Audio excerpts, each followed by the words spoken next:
Hello, everyone. I'm Maliheh Paryavi, and this is the Dr. Maliheh Paryavi podcast. I'm honored to bring you real conversations with my amazing guests who are inspiring women leaders and pioneers. Join us as we explore how to live our best lives, become authentic and impactful leaders, and transform the world both within and around us. Our journey together begins right now.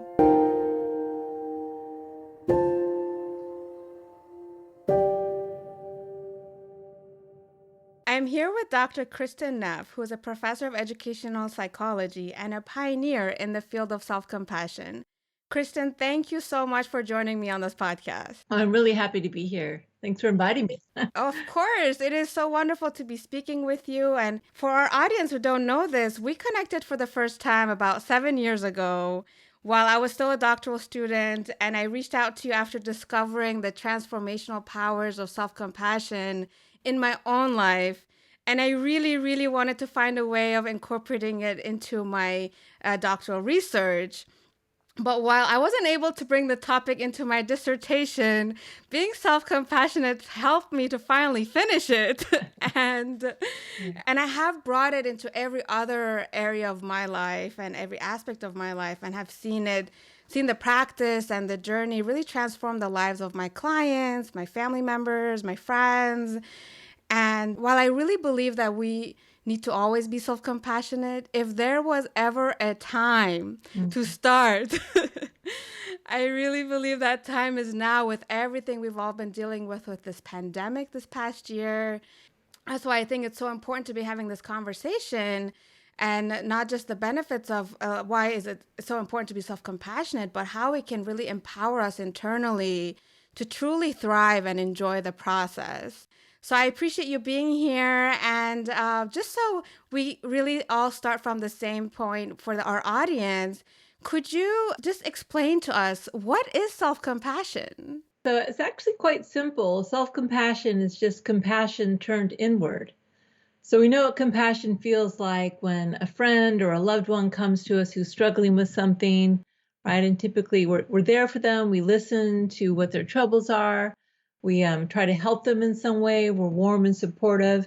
And also, if it's compassion and not pity, that means instead of looking down on other people, we have a sense of, oh yeah, I've been there, right? This is a sense of connectedness and compassion. And so self-compassion is really the same. It means we treat ourselves like we would treat a good friend with kindness, warmth, and support. We actually stop to notice when we're struggling. Instead of just barreling through, we actually stop to say, wow, this is really hard right now. What do I need in the moment? And also we feel connected in our distress, as opposed to feeling like I'm the only person in the world who's having trouble.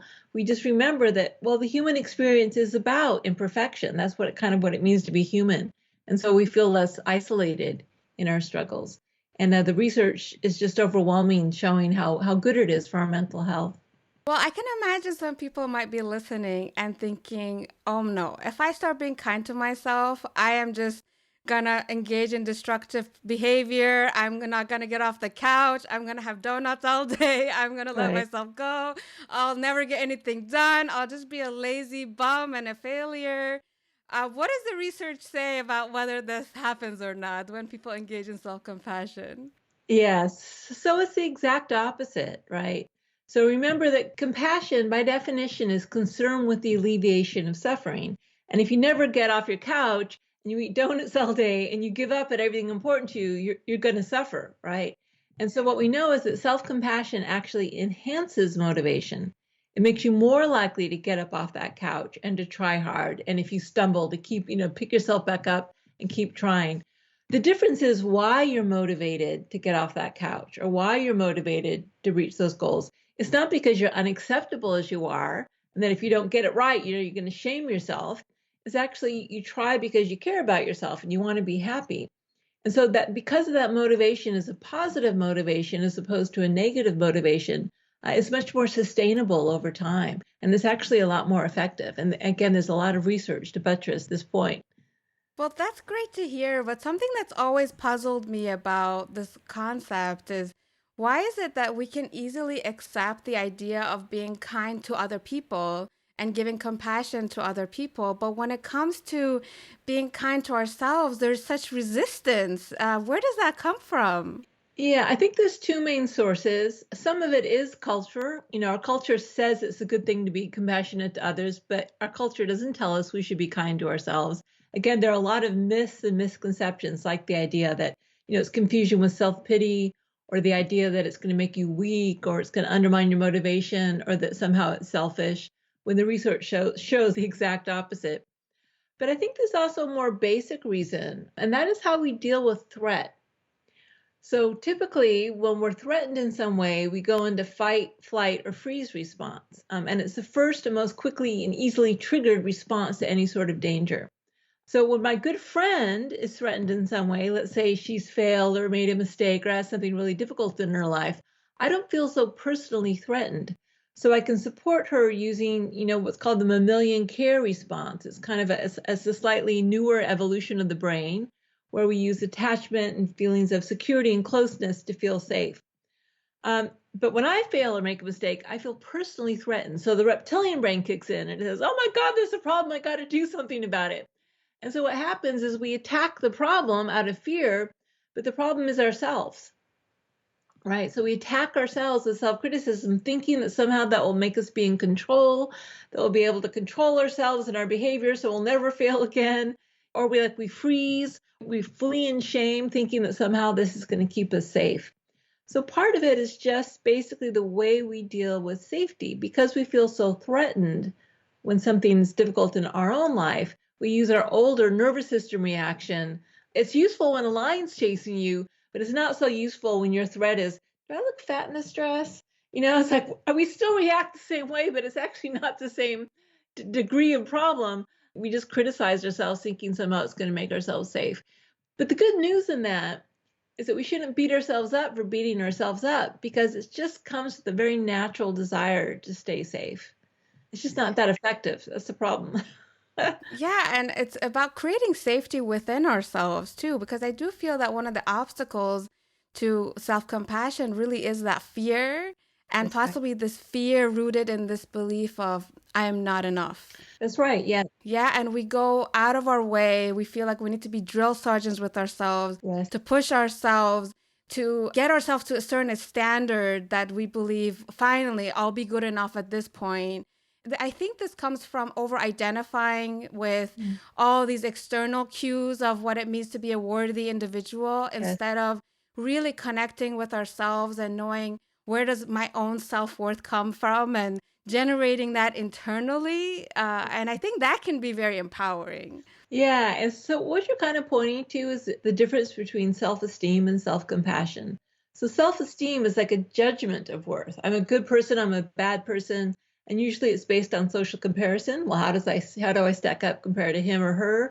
It's based on social approval, and it's based on success. I feel worthy if I reach my goals, and if I fail to reach my goals, I feel unworthy. Self-compassion is not a judgment of self-worth. It's just kind of the idea that everyone, as human beings, flawed human beings doing the best they can, are intrinsically worthy of compassion, understanding, and support. So I actually may judge that actually my performance was not very good, but I'm still a worthy person because, everyone's imperfect. So the sense of self-worth that comes from self-compassion is much less conditional and it's much more stable over time. That creates the safety that allows us Exactly. to sustain being self-compassionate over That's time. right. Exactly. It gives the bottom line of self-compassion is it gives you a sense of safety and that resource of feeling safe, and kind of also the positive emotions, because it feels good to feel safe and connected. Actually, are a resource that help us do our best. It helps motivate us. It leads to better relationships with others. It leads to better physical health. We sleep better. I mean, it really just leads to all sorts of benefits just by feeling safe and unconditionally worthy. It's huge. Yeah, it is really huge. And I think a lot of times, a lot of the destructive patterns and behaviors we employ are really to escape from ourselves, because it's not really pleasant being with ourselves if we're constantly beating ourselves up. And I remember when I first became aware of my inner state Uh-huh. and I started to notice the thoughts in my mind and I decided to write them down, all the things I was saying to myself in one day. Yes. By the end of the day, I was having a meltdown because I could not believe Yeah. the things I was saying to myself. Yeah. I mean, I wasn't just unkind, I was cruel. Yeah. And these were things I would never in my wildest dreams imagine uttering out loud to another human Even being. someone you didn't like, you probably wouldn't say something. Yes, never. I would Yeah. probably pray for them and wish them Yeah. well and not worry. But Yeah. for myself, I was like, my God, I am feeding myself these things from the morning I wake up, like my eyes blink open till the time I go to bed. And it was a really unhealthy relationship I had with myself. And so at that point, I had to really forgive myself for doing that because I truly wasn't aware that I was even doing this. Yeah. And really started the journey. So it wasn't like, okay, I discovered this and then voila, overnight, I'm like Right. self-compassionate. Yeah. It is a It practice. does take practice. It's not normal. Yeah. But it's really important to remember that the reason you are doing it, the reason we all do it, is because we actually want to help ourselves. It's funny. It's almost like twisted self-compassion. Self-criticism, we think if we're hard enough on ourselves, we'll stop doing these, maladaptive behaviors and it'll make us healthier and more loved and accepted. Problem is it really doesn't work. It's completely counterproductive. And so if you go directly toward the goal, which is to support yourself and help yourself reach your goals, then it's actually going to be, much more effective as a motivator, and it's just a source of safety. I think sometimes it does help to tie it to physiology because it's not like the inner critic is, it doesn't necessarily come from external sources either. These are all just natural ways we're trying to stay safe. And so we've got the threat defense way of staying safe by attacking the problem, attacking ourselves, and we think somehow that's going to control the situation and keep us safe. And we have ways of loving and bonding with others as a way to feel safe. And, both are important and also both have their role. The really powerful way to help deal with inner criticism is not by attacking your inner critic or trying to suppress it or ignoring it, because if you ignore it, it's just going to scream that much louder. But it's by turning toward it with compassion and understanding it and appreciating it, right? So all these behaviors we engage in, there's a reason we do it. Some of them aren't very effective, but the underlying motive usually comes from the desire to be safe and well. And so we can harness that desire and to be safe and well in a more productive way, which happens with compassion.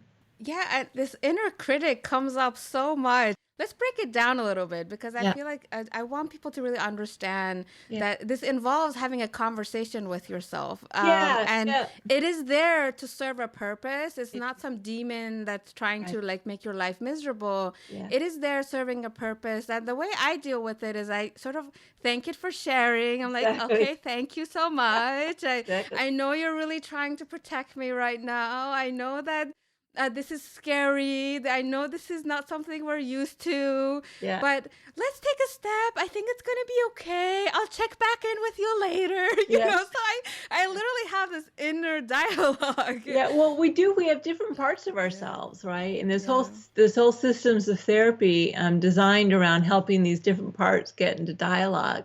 But, we have the compassionate part, we have the young part, we have the older wise part, we have the inner critical part. We have the part that holds ourselves with shame. We have the brave part. We have lots of different parts. And they're all us, right? They're different aspects of us. But what happens is at any one point in time, we may get taken over by one part and we don't have access to the other one. So sometimes we don't have access to a more compassionate, wise part.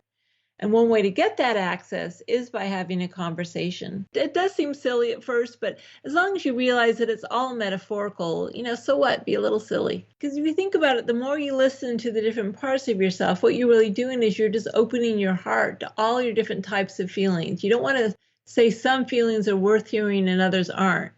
You want to listen to all parts of yourself because they're all sources of information. But if you shut down a part of yourself, like you try to shut down the inner critic, from the inner critic's point of view, if you don't change your behavior, you're going to die. It's like life or death. And so it's going to do everything that's in its power to keep you safe and keep you from dying. And so they're really metaphors in terms of aspects of ourselves, but I think it helps to almost personify them because they do have their own coherent patterns of behavior. Different aspects of ourselves have coherent patterns of behavior, and we can have dialogues with ourselves. We explored the difference between self-compassion and self-esteem. Uh-huh. What is the difference between self-compassion and self-love? Right. So self-love, the reason I don't like the term self-love so much is it's hard to know what it means. I mean, you could talk about narcissism as self-love, right? And some people say, well, that's not true self-love, but what is true self-love? I mean, it's a little bit of a vague term. Certainly when you're self-compassionate, it has a loving quality. So the three main components of self-compassion are kindness, a sense of common humanity, and mindfulness. And one of the ways we talk about what that feels like when you embody these three elements is loving, connected presence. So you do feel loving and loving kindness towards yourself when you're self-compassionate. But the reason self-love is, again, is I don't think is precise enough is because, again, are you including other people in your self-love? Compassion, the word passion means to suffer, con means with. There's an inherent connectedness in compassion that may or may not be there in self-love. And also there may not be mindfulness. So with compassion, because you're treating yourself like you would treat an other, it's like there's a built-in type of perspective taking. You're stepping outside of yourself, you're having kind of more of a balanced view. Sometimes with self-love, we can be self-absorbed. And when we're self-absorbed, sometimes we exaggerate things, we fall into self-pity. And so I believe in self-love. Self-love is part of self-compassion. It's just not precise enough, especially from a scientist's point of view. Yeah, and perhaps developing self-compassion helps you to get to a place of loving yourself and trusting yourself and accepting yourself. And yeah, Absolutely, right. And yeah. that's one of the qualities of self-compassion is that it is loving, but it just has these other elements in there as well that make it, a slightly more stable mind state. And it's also just clear what we're talking about. Self-love is very important.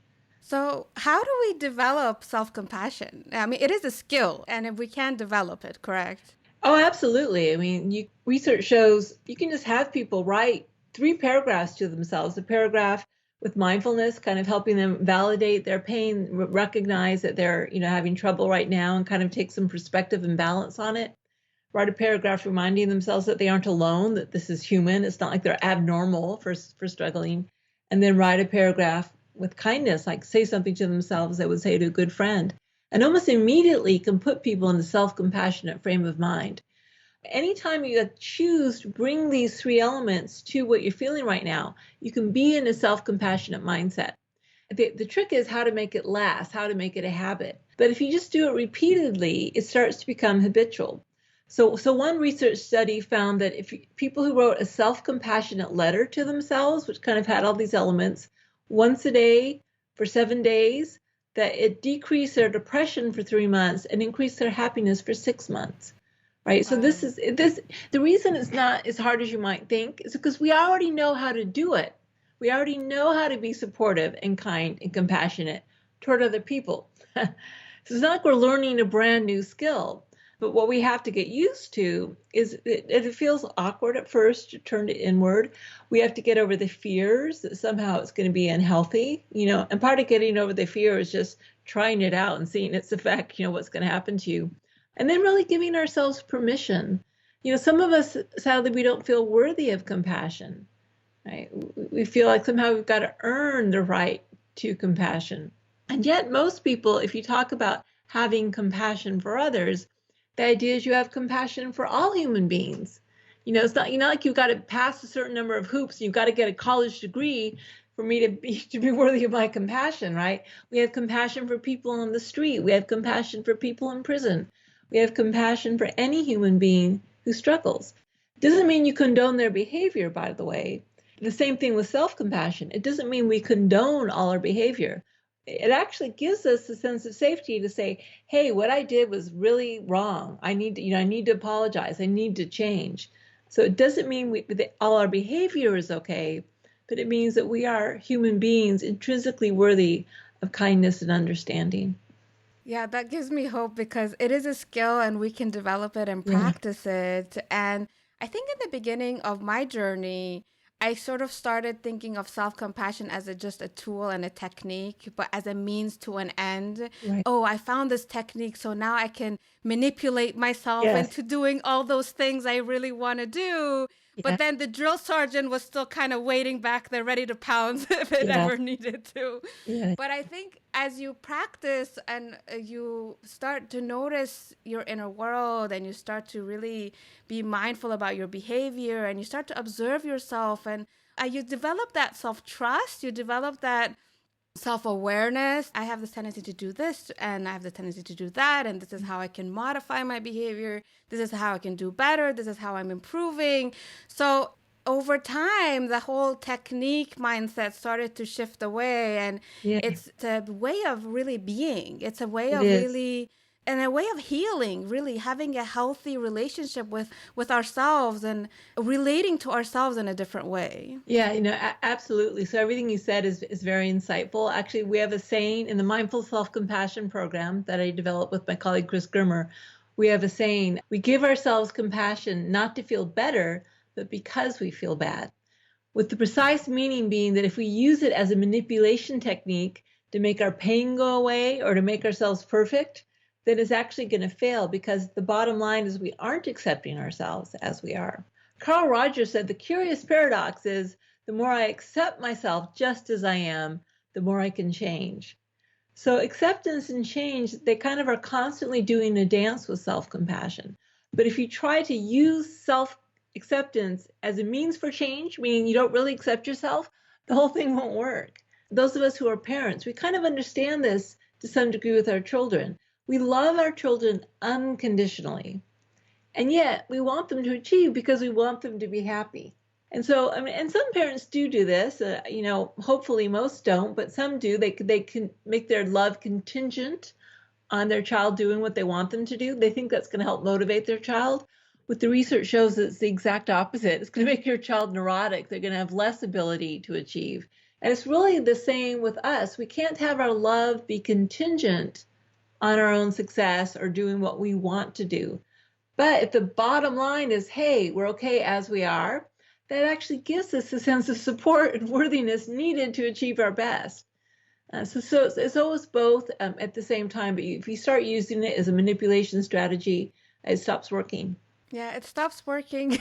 For sure. I've definitely discovered that along the journey, but it is a journey. And I think, Yes. someone might start with the intention of a manipulation technique like I did. Yeah. And it eventually evolved into like a journey of self-discovery and exploration. Exactly. And there was a lot of gifts in that. And I'm very grateful. And we like to say it's not like it. So it's actually, and so it's not like a goal that we reach and then we're self-compassionate forever. It's really a mind state. And we keep on falling off and going this way and that way. And we just pick ourselves up again with kindness. Actually, a great saying that meditation teacher I know said is, the goal of practice is simply to be a compassionate mess, right? I love that. So, and if that's your goal, so you stop trying not to be a mess, but you try to be a compassionate mess. Well, then first of all, your mess will be less messy, because when you're compassionate, that gives you a resource to try to, to sort things out. But, you can always be a compassionate mess. It's always possible to hold whatever is happening with compassion. And if that's your goal, then you're always succeeding. Yeah, I mean, throughout my journey, I feel like, yes, as I said, I started out kind of seeing it as a technique and a manipulation tactic for myself. Mm-hmm. But I really see it now as an invitation to go on a healing journey and discovering a new and healthy way of being with ourselves, and also having inner peace, because when you're not fighting with yourself all day, it's a very peaceful existence. That's right. and then you become aware of all anything externally that takes away from your inner peace, and you become much more particular about setting boundaries, who you let in your life, and then you start valuing yourself more, and you start feeling more worthy, and then when you do that, it's a very powerful and healing journey. And as you said, it's not that difficult. I mean, I think coming to the realization is a bit of a shock. It was a shocker for me when I saw the list of all the things I was saying to myself. But then actually getting started on it, I was like, oh my God, I can't believe for so many years I didn't know how to be like this. I didn't know this was even an option. Yeah, and that's the amazing thing. A lot of people don't even know they can give themselves this support. It never even dawned on them, and no one told them. And once you start practicing, it will radically change your life.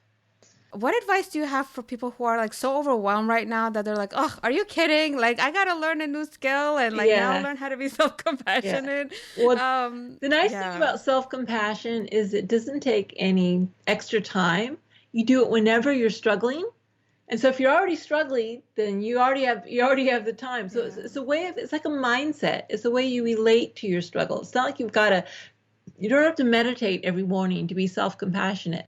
As you're feeling overwhelmed, just saying, wow, this is really hard for me right now. I'm feeling so overwhelmed. But, it's not just me. It's not like something's abnormal. A lot of people are feeling overwhelmed. This is part of life. And yet, how can I support myself? How can I help myself in this moment? Feel less overwhelmed. Often just pausing and saying, oh, this is hard. Just that warmth is enough to make a huge difference. And so you can do it as you're, dealing with making lunch for your kids and all the other things you're doing. It's really the state of mind we carry around with us as we go through our life. And it makes it less work. It makes it easier. It's less work, not more work. We struggle less. It makes us less stressed. It means that there's less effort as opposed to more effort. But again, I love that metaphor of a compassionate mess. Because if you're a compassionate mess, and even if your child's a compassionate mess, as long as you're compassionate and as long as you have your heart open, you've actually achieved your goal. Because ultimately, isn't that really what's most important in life? Compassion, connection, love, presence. That's really where happiness lies. And I think it creates the opening to find joy even in the midst of everything we're going through right now. Absolutely. And there are moments of joy if we reduce our suffering internally a little bit and get to appreciate, the things that are going right, not just all the things that are going wrong. So it does create an opening. In many ways, you can think of compassion as the love that holds the pain. And so when you're in pain, and you're loving the pain, you don't love the pain, but you love yourself because you're in pain, then you learn to rest your awareness, not so much in the pain, but in the love holding the pain. Compassion feels good. Compassion activates the reward centers of our brain. It feels good to be in a state of loving, connected presence. So you could be in intense pain, and you hold your pain with loving, connected presence, and you rest your awareness in the loving, connected presence. And it's actually a positive state of mind, which means that happiness and joy is accessible at any moment. It doesn't depend on circumstances, which is what's so beautiful about it. That's beautiful. And the way I think of self-compassion, think about it as treating myself as a child I adore. Yes. That really created a shift for me because I was like, oh, I would never say this to my niece. If my niece struggled with this, how would I treat her? And I think it is like reparenting yourself, talking to yourself like a child. Oh, I know you really want to have that cake right now. Right. It's not going to make you sick. It's not real nourishment. Let's go for nourishment right now. And exactly. Okay, instead of scolding. And that's right. So it is about really reparenting yourself in a way. And that's why I was saying that I've found this to be, a very healing journey and a very empowering journey. And I just wish that we all learned these things at a younger age. So what advice do you have for parents and teachers, especially during this time, to raise children that are self-compassionate? It's a really good thing if you can try to give your children that skill early. Now, by the way, so sometimes self-criticism is natural and normal, so you can't prevent your child from being self-critical. So for instance, my son, Rowan, I've been talking about self-compassion since he was a baby, but he can still be self-critical. And so, he's self-critical, and then we talk about self-compassion, and then he can also use self-compassion. You can't prevent your child from the pain of self-criticism because, again, remember, this is a basic safety mechanism. It's the way we naturally try to feel safe, by threatening ourselves, by bullying ourselves, because we want to be in control. So you can't prevent it, but if you give children an awareness of compassion, when you catch your child criticizing themselves, if you talk about self-compassion so they have another way to be with themselves, it can be really, really useful. And so how do you teach your kids self-compassion? Best way to do it is just to talk about friendship. So when children are learning what makes a good friend and what kind of behaviors makes a good friend, if you just quite naturally add in, and remember, it's also good to be a good friend to yourself. And you can use that language if you catch your child being really hard on themselves. Would you say that to your best friend? No. Okay, what would you say? And then so that's a really good context for doing it. But really the most important way to help our kids be self-compassionate is to model it. We know that self-compassion is contagious, actually. In other words, if we see other people being self-compassionate, we're more likely to be compassionate to ourselves. Anytime you drop a glass or make a mistake, it's a wonderful opportunity to model self-compassion for your child. Instead of saying, oh, I'm such an idiot. And we think when we say I'm such an idiot, that other people are going to like us more. And they actually might like us more because it may boost their self-esteem. But it's actually not helping anyone if you say I'm such an idiot. If you say like, oh man, I wish I didn't drop that glass. Oh, well, it's only human. Let me pick it up. You know what I mean? So if you kind of model warmth, acceptance, and it can acknowledge you've done something wrong, of course. If you model warmth, acceptance, and really importantly, common humanity, that this is human, it's normal, it's not like just you, then other people can pick that up and they can start to internalize that. Yeah, and I think developing that capacity of self-compassion internally would ultimately make us better parents too, I feel, Oh and yeah, it cope does. with the challenges of parenting. I don't Yeah. have children, but maybe Yeah. one day I will. But I see a lot of my friends trying to Oh, cope right now. yeah. There's a lot Yeah. of research on that. It helps you be less stressed out from being a parent. And if you have a challenging experience, like, my child's autistic, and I did research with other autism parents, and what they found was, in terms of parental stress, more important than how severe their child's autism was how self-compassionate they were in terms of Wow. dealing with their child's autism, right? So even more important than what you face in life is how you relate to yourself as you go through challenges. Are you an inner ally? Do you have your own back? Are you supportive? Are you warm? Are you caring? Or are you cutting yourself down? Are you an enemy? And if you're an enemy and you're shaming yourself and cutting yourself down, you're going to be weaker, not stronger. You're going to be less able to deal with the curveballs life throws your way. Yeah, and how does this relate to the context of leadership? As you know, I work as an advisor to women in leadership, and this does come up a lot. So I'm curious what the research says. Yeah, so there's not a lot of research on self-compassion and leadership. There's a little bit, and it's starting, and hopefully there will be more. There haven't been large-scale organizational studies of how self-compassion impacts your leadership effectiveness, for instance. Although there's a lot of research, there's over 3,000 studies showing that a lot of the qualities that make a good leader, like courage, like self-assertiveness, like feeling empowered, like being able to draw boundaries, all that self-compassion increases, makes part of a good leader. So, the dots aren't exactly connected yet, but all the basis is there. We do know that empathy is very important in leadership. And there's research with Jamil Saki at Stanford who says that we can develop empathy, and that's also a skill, like having compassion for others. And I'm Yes. wondering, is there research on, or what are your insights on, even if there's not research on this, about how our capacity for having compassion with ourselves, enhancing that, does that increase our capacity for having compassion with others and Oh, developing more empathy? absolutely. Self-compassion increases compassion for others. There's a lot of people who are very compassionate to others and not compassionate to themselves. But what we know is that if you help people be more self-compassionate, it increases their ability to be compassionate to others.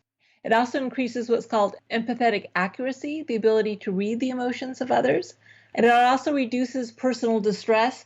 One of the things that stands in the way of our being able to be empathic with others is if I'm sensitive and I'm feeling your emotions and you're in pain, that means I'm feeling your pain. And that's an uncomfortable emotion if I don't know how to hold my own empathic pain. And so one of the most important things self-compassion does is it allows us to hold our own empathic pain. So if I can hold the fact that, maybe I'm a therapist or I'm a leader. If I talk to you, I'm like feeling like your pain and it's distressing me. If I can't hold that, I'm going to tune you out, or I'm going to become overwhelmed and I'm going to burn out. So self-compassion allows me to hold your pain internally, which allows me to be more present for you, and also means that I'm less likely to burn out.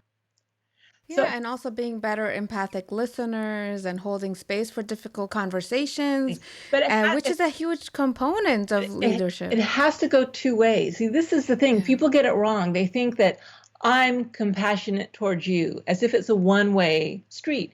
It's not. Human beings resonate together. Our brains are designed to empathically resonate with each other. So you're impacting me, you're impacting you, I'm impacting me, and I'm impacting you. So the idea of separate selves is actually a complete illusion, because that's not how the brain works. So if I'm just giving compassion to you, but inside I'm feeling burnt out and overwhelmed, you are picking up on the fact that I'm burnt out and overwhelmed, and that's negatively impacting you. So if you're in distress and I'm feeling your distress, and I actually give my attention to myself saying, this is so hard, I feel so overwhelmed, I don't know what to say, I'm confused, I feel, insecure right now. Oh, it's okay, I'm here for myself. If I do that, if I support myself, you are going to pick up through your empathic resonance my more balanced internal mind state, and that's going to help you. So, and also some people think it's like, I've got 5 units of compassion, and if I give 3 to you, I'll only have 2 left over for myself. It doesn't work that way. Compassion is additive. So the more I open my heart with compassion towards you, the more I can open it to myself, and vice versa. People have a lot of misconceptions about compassion that kind of stand in the way. But absolutely, the more compassion we have for others and ourselves, the better it is for everybody. Yeah, and it's abundant. I That's right. do think that people do have this notion, oh my God, I only have limited resources That's of right. compassion. And I hope that instead of thinking, oh, I'm so compassionate to others, let me take some of that and turn it inwards towards myself. Instead, thinking, I'm just going to be compassionate with myself and just let it overflow to everyone else. Right, right. You will be drained if you only give compassion to others. You will be depleted, absolutely. And so you need to turn compassion inward to be able to maintain the resource of giving to others. Otherwise, you will be burned out and depleted. So it's absolutely crucial for caregivers, whether it's caregivers like you're a nurse or a doctor, whether it's therapists, whether it's parents, but also whether you're a teacher or whether you're a leader in business, right? Anytime you deal with other human beings who are going to be struggling and having challenges, you're going to need to give yourself compassion in addition to giving compassion for those you're caring for, in whatever way, whatever form that takes. And I liked what you said about how self-compassion sort of allows you to hold space for difficult emotions. Absolutely. And emotions are part of the human experience. And so many of us run from it. But I did a whole episode on this with Dr. Susan David on emotional agility and Yeah, how our emotions are information and data, and they're that's here right. to guide us. Yeah. And it's so important to hold space for them. And when we're not capacious enough, or we are capacious enough to do it, but we're not willing to do it for ourselves, it's really hard to hold difficult emotions for others and to really Absolutely. hold space for others, which is something that a lot of leaders have to do Yeah. very frequently. And I would say probably the other way that self-compassion is actually crucial for leaders is dealing with failure productively, right? Failure is our best teacher, and yet we forget it. And we don't like to fail, and we hate to fail, and we think we're worthless if we fail. And yet failure is information. And so what self-compassion does, and there's a ton of research on this, is it helps us deal productively with failure. So when we fail, we're more likely to have a growth mindset. Okay, what can I learn from this failure? When we fail, we don't develop performance anxiety. So a lot of people who are self-critical, they fail, then they develop this anxiety about failing again. And that anxiety actually undermines their ability to succeed in the future. But if it's safe to fail, you don't develop performance anxiety, you don't develop fear of failure. If you do fail, you're more likely to pick yourself up and try again. And really importantly, you're oriented toward learning from the failure. And all of those are really critical to being a leader. Yeah, I really believe with the concept of having a growth mindset combined with self-compassion really builds resilience and also courage, because you're more likely to take some risks. You're more likely to get yourself out of your comfort zone. You're more Yeah. likely to go for opportunities that normally you would have shied away from. But knowing that, okay, even if I don't do great, I'll be fine. Like I won't be lashing myself at the end of it. Right. Right. It Right. allows you to take that courage. And if you do Absolutely. fall and if you do fail, I don't really believe in failure anymore. I really believe that failure for me is not the experience, but if I don't learn from the experience. Right. Yeah. That's So right. if I approach every situation with knowing that I'm going to be self-compassionate, and no matter what happens, I'm going to extract the lessons Yeah. and I'm going to grow from this and I'm going to make something better even come out of this, then it gives me a lot of, honestly, courage to do things that I never thought I would do. Like, I still kind of fear public speaking. And even Uh-huh. before every recording, I have this whole routine. I need to sort of meditate and take care of myself. And because I was bullied a lot when we moved to the US and Mm. I didn't know how to speak English. And so I still find myself worried, oh my God, what if the words don't come out? Or what if I freeze? And I'm human, we all have those things. But Yeah. I've been able to use this space as, I'm going to grow. And I feel like I'm seeing my own evolution throughout this process. And I'm grateful for that. But if you'd asked me like 10 years ago, Maliheh, you're going to be doing a podcast, I would think you're crazy. There's no way I'm going to be doing any kind of public speaking ever. That's funny. And so I do think that developing that self-compassion, developing that growth mindset has really helped me to really connect with, what do I want to give? How do I want to serve?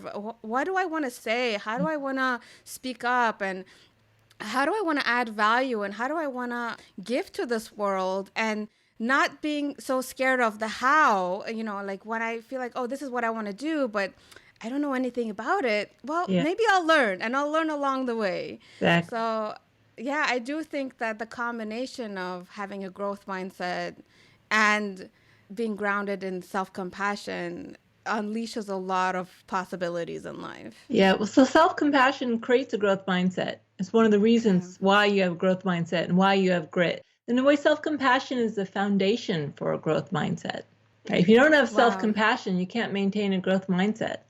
Just to kind of bring this all together for our audience, so self-compassion clearly can help empower us in so many ways. Yeah. It helps us develop self-acceptance, self-trust, growth mindset, Yes. a sense of safety, inner validation, Right. connection with ourselves, with others. I mean, Drawing like, boundaries, protection, yeah. meeting our own needs and not just giving ourselves away, not saying yes to everyone else constantly because we value our own needs. That's super important, especially for a woman who are raised that people won't like me unless I say yes to them. Well, this helps you say no when you need to. Something I learned at a yoga retreat once was, I'm not saying no to you. I'm saying yes to myself. Right. Yeah, exactly. I love that. Yeah. Yeah, and it helps us develop resilience Yes. and courage and Grit holding and space for difficult emotions for other people and ourselves, and really showing up with our full presence to new experiences. So I just think it's like, it does sound like a cure-all, but it's not something that you just flip off on the switch. It does take practice. Well, it takes practice. If you aren't used to it, it does. And the more you do it, the more habitual it comes. You say it's a cure-all, but it almost is, in the sense that my friend Shauna Shapiro, who's a mindfulness teacher, says it's like the secret sauce. It makes everything taste better. You know what I mean? And so you really can't go wrong with self-compassion. The only way you can go wrong is if it's not really self-compassion and you're using it as a cover for maybe making excuses or being lazy, so you really have to check in. Is this really what I need? And if you honestly ask yourself the question, what do I need right now for health and well-being? Then you'll come up with the right answer. But if you think you're being self-compassionate by having that second slice of chocolate cake, you haven't really asked yourself, is this what I need? Not honestly, anyway. And have you observed any gender differences? Are men and women different in their levels of self-compassion? Yes. So what we know from the research is women are slightly less self-compassionate than men are. and actually quite a bit more compassionate to others than men are. Right? And so what happens is women are raised to be compassion experts, nurturing and being compassionate is part of the female gender role, but applied toward others. And women are also raised to be self-sacrificing, whereas men are raised, they're a little more entitled to get their needs met. They're kind of raised with the idea that their needs are worthy of being met. And so what happens is women, we're so socialized to meet others' needs, and we're really good at it, but because there's the idea that we shouldn't meet our own needs, it means we're a little less self-compassionate. But the interesting thing about that, because compassion is part of the female gender role, if you come to one of my workshops, 85% of the people there are women, right? And so men, they feel more entitled to get their needs met, but the word compassion is like, oh, that's a female thing. And so it's a barrier for a lot of men, gender role socialization. So women are more open to the idea of self-compassion because they're more comfortable with the idea of compassion in general.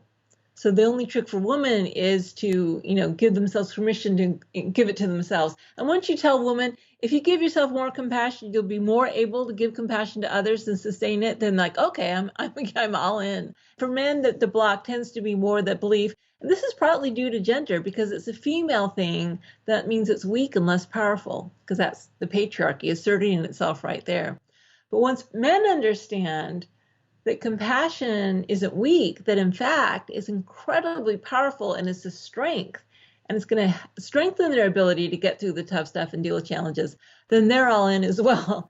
So I think gender role socialization really kind of gets in the way for both men and women from being their most healthy and productive selves. But that's why my new book is called Fierce Self-Compassion for Women, because women are told we aren't allowed to get angry. Anger could be a form of self-compassion when it's about self-protection, not like destruction. It's a valid human emotion. Exactly. And sometimes we need to get angry to protect ourselves. It doesn't mean we need to hate people or call them names, but sometimes we need to say, no, that's not okay. I think of the Me Too movement as like a collective arising of female self-compassion, saying, no, it's not okay. We aren't going to take it anymore. We're suffering. We need to end our suffering. You need to stop causing us suffering. And so all those more empowered parts of self-compassion are really cut off from women because we're raised that we always have to say yes to others, to be nice. We can't be angry. We always have to put other people's needs first. And it's really damaging to women's ability to be as healthy as they could be. And so that's one of the things I'm trying to change. Do you have any advice for men? Because you have a book coming out for women. I cannot wait to get my hands on it. By the way, I want my colleague Chris Grimmer to write the book for men. I'm not a man, so I figure there needs to be a book on self-compassion for men. I'm just not the right person to write it. So sometimes instead of male or female, I like to think of it in terms of yin and yang because they're more gender neutral. And it's kind of something we're all familiar with from Chinese philosophy. Yin is more the nurturing, healing, soft, yielding aspect of life. And yang is a more powerful, sourceful, energetic, the change aspect of life. And we always need both. Yin and yang need to always be in balance. And so if you think of that, instead of male and female, if you think of yin and yang, then what happens is women are so socialized to be yin, they often need to balance it with yang. And men are so socialized to be yang, they need to balance it with yin. Gender is a constraint that gets in the way of unique individuals to balance yin and yang in a way that's authentically true for them. And every single individual is going to be different. But if you think of it in terms of balance, that's really what we're after. Because sometimes I'm too yang and I need a little more yin. Sometimes I'm too yin, I need a little more yang. So each individual is really different and unique. If the yang isn't balanced with the yin, it's going to end up being destructive. So for instance, strength can turn into cruelty or indifference if it's not balanced with some yin tenderness. So if you drive yourself to achieve, and you're just like, go, go, go all the time, you're going to get stressed. You're going to end up with, getting a heart attack, right? So you need to balance that drive of the yang energy, that kind of forcefulness with love, basically, with the tenderness and the love to be healthy and balanced. So sometimes we need to accept ourselves as we are. Sometimes we need to pause. Sometimes we need to rest. Sometimes we need to not assert ourselves and listen to someone else, right? And so it's just always a matter of balance. And so imbalance means ill health, whether you're a man or a woman. And one of the ways I got started with self-compassion was I actually started listening to some of your the meta meditations. Oh, uh-huh. Do you still do those? I Yeah, think I downloaded it from your website like yeah. ages So ago. I've got a website. So if you Google self-compassion, you'll find me. And so I've got some practices on there, and I've got meditations, some written exercises. But last year we came out with something called the Mindful Self-Compassion Workbook, and it's available on Amazon. It's really successful, especially, therapists give it to their clients or people give it as gifts. It's really not as difficult as you think to practice self-compassion. It's all within our realm of experience in terms of relating to others. And so the biggest thing is just giving yourself permission, and then also really making the decision, do I want to be happy? Is the current way I'm doing things, is it working for me? And if the answer is no, well, then this is something else you can try that's been empirically demonstrated to be very, very helpful. I want to get to us hearing a little bit about your own journey and what sparked your curiosity to study self-compassion, and what has your journey been like as a pioneer in this field? Yeah, so so I learned about self-compassion my last year of graduate school, which is back in '96. And basically, I was under a lot of stress at the time. I had just gotten a divorce, and it was really a difficult time for me. And so I learned mindfulness meditation to thinking it would help my stress. And luckily for me, the woman leading the group talked a lot about self-compassion. How you need to intentionally try to be kind and supportive toward yourself, especially when you're going through a difficult time, which I was. And I was just blown away by the immediate difference it had in my ability to cope. Night and day, just when I made that little mind shift, made things so much better. And so then when I got a job at University of Texas at Austin, I started researching it. I created a scale to measure it, and started doing some research. And so since then, it's just been mind-blowing. There are now well over 3,000 studies on the benefits of self-compassion. Studies come out every single day. I can't even keep up with the literature. The program we developed, Mindful Self-Compassion, is taught all over the world. It's been so amazing for me to see the growth of it. And, it's nothing that I've done. I mean, yeah, maybe I got the ball rolling, but self-compassion sells itself. You know what I mean? I don't need It to really promote does. self-compassion. It's like, once people give it a try, it's like, wow, this works. It's just a good idea that for whatever reason, our culture hasn't been willing to accept yet, but it's slowly starting to change. Yeah, so it's just really transformed my life, and it's made me such a better mother and a better person and a lot happier. Well, thank you so much for being a pioneer and getting the ball rolling and helping spread the word and helping people heal their relationship with themselves, because I truly believe this is how we'll ultimately heal our world. Yes, I agree. Thank you so much for joining me on this podcast. I feel like I could talk to you all day, but I want to be respectful of your time. Okay. Thank you. Thank you. It's lovely. Thank you. Thank you for listening to the Dr. Maliheh podcast. I hope you enjoyed this episode. Please stay safe and well and keep on shining.